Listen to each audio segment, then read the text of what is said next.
Teddy Riner devient le judoka le plus titré de l'histoire après sa 4e médaille d'or olympique aux JO de Paris 2024. Le Français a réussi son plus grand défi, vendredi, en remportant l'or en individuel, 3 ans après avoir échoué à Tokyo et 16 ans après sa première médaille olympique. Il inscrit définitivement son nom au panthéon de l'olympisme.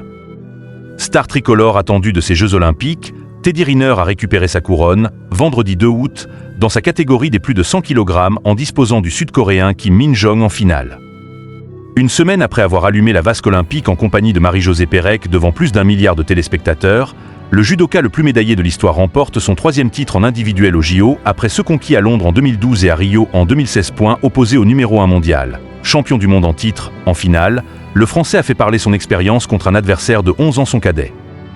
Après plus de 3 minutes d'observation, il a enclenché un hare-goshi avec sa jambe droite pour envoyer son adversaire sur le dos et réussir un ippon doré à 16 secondes de la fin du temps réglementaire, faisant exploser de bonheur l'Arena Chandmar. Un combat laborieux, puis 3 ippons à domicile. Teddy Riner est monté en puissance toute la journée, commençant par un combat plein de tension de plus de 6 minutes contre l'Émirati Magomedomarov, terminé après 3 pénalités infligées à son adversaire.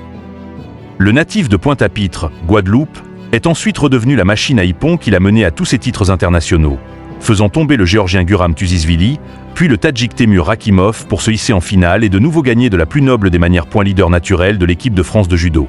Il apporte une première médaille d'or à sa délégation dans ces Jeux de Paris 2024 et sera de retour dès samedi pour la compétition par équipe. Tenant du titre avec ses coéquipiers, le désormais quadruple champion olympique visera une 5e couronne et une 7e médaille pour continuer d'écrire sa légende.